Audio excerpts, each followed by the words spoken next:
Welcome to my YouTube channel. Please do like, share, and subscribe if you like my videos. Ayan, nilagay ko na guys tong karne na baboy ng mga samya.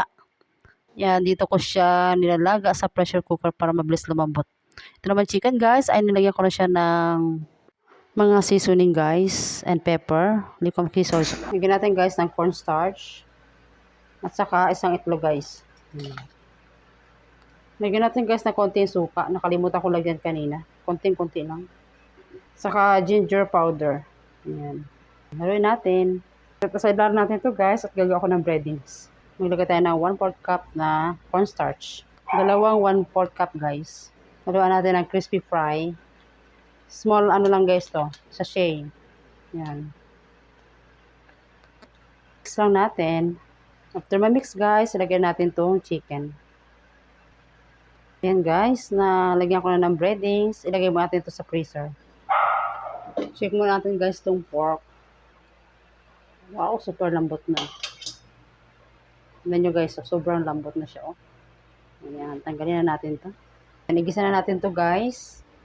At magisa na tayo ng sibuyas. Ayan, nilagyan ko na rin guys ng bawang.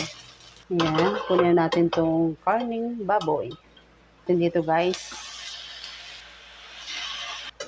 Igisa lang natin ito guys dito sa sibuyas sa bawang. Lagyan natin ng oyster sauce. Worcestershire sauce guys. Lagyan natin ng konting paminta.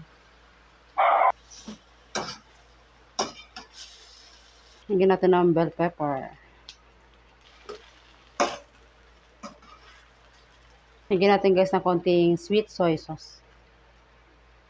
Kasi medyo maalat. Pero kung may kanin naman guys, ay sakto lang yung yung alat niya.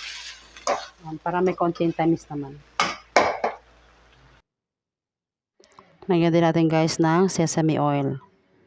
Ayan. Tapos mix na natin. Masarap to pag may sesame oil. Ayan guys, okay na to. Tanggalan na natin.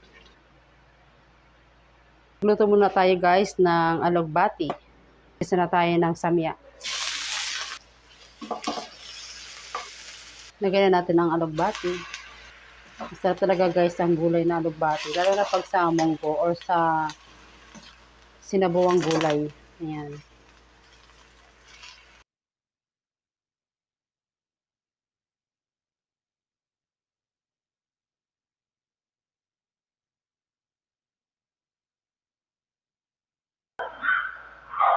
Yan guys, ito na yung chicken na nasa freezer.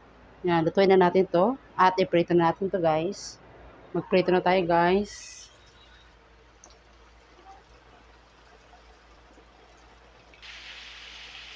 Balik rin natin guys ang chicken. Ayan, pwede na. Ayan guys, luto na tong fried chicken. Na-double fry ko na rin to guys. Tanggalin na natin. Ayan ang fried chicken.